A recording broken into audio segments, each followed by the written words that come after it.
শুনছি দুবাইয়ে এত ভালো ভালো খাবার পাওয়া যায়, চিন্তা করো খেয়ে খেয়ে কি মোটাটা হয়ে যাবো আমি। যত বেশি বলিস আমাদের দেশের খাবারের মজাটি আলাদা। বাবা আমিও দেখেছি দুবাইতে অনেক রেস্টুরেন্টে বাঙালি খাবার বেচে। মা, আমার কথা তো বিশ্বাস করবা না, যে তোমার বৌমা কি বলে শোনো। মায়ের হাতে রান্না কোথায় পাবি? মোমোর ওই দিতে না, মাছটা তো মাছের মাথাটা তো ওই মিরা, আব্বা বেরে আমার কাঁদতেছো কেন তুমি? আরে ঠিক মতো খাওয়া দাওয়া করে নিজে যত্ন নিস। ঠিক আছে, আপনি কোনো চিন্তা করবেন না, আমি সাবধান নিয়ে যাচ্ছি। যাবেন।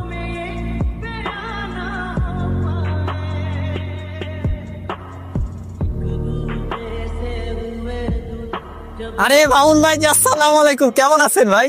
ওয়ালাইকুম আসসালাম, আলহামদুলিল্লাহ ভালো আছে। তুমি কেমন আছো? হ্যাঁ ভালো আছি। কি ব্যাপার ভাই, সুন্দর একটা পাঞ্জাবি গায়ে দিছেন, ব্যাগ ভরা বাজার, মুখে হাসি। মুখে হাসি থাকবে না? ছেলে বিদেশে পাঠাইছি, সারা জীবন তো এটাই চাইছি না, যে আমরা যেমন থাকি আর না থাকি সন্তান যেন ভালো থাকে। টাকা পয়সা পাঠাইতেছে, এখন আমি ভালো থাকবো না তাহলে কে থাকবে বলো? ভালো লাগবে ভাই।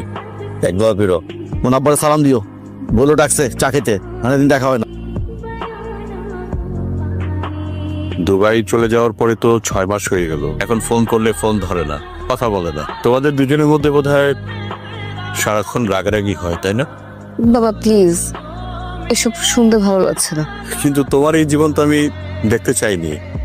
তার অর্থ এই না যে আমি রুবিকে পছন্দ করি না। তোমাদের দুজনের সম্পর্ক এখন যে পর্যায়ে গেছে, এটা তো এভাবে চলবে না। কি সব বলছো বাবা, থামো। আম্মা, আম্মা,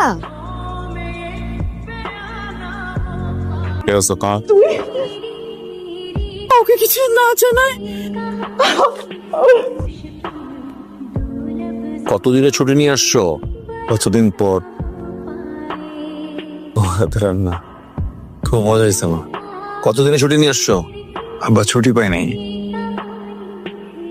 অনেক দেখতে ইচ্ছা করতেছিল তোমাদের, তাই আর শুনলাম মার শরীরটা ভালো না, চলে আসছি।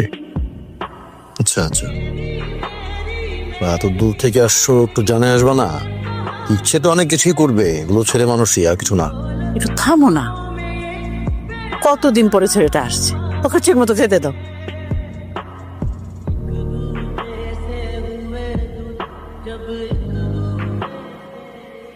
যাওয়ার পর 1 মাস ঠিক ছিলেন,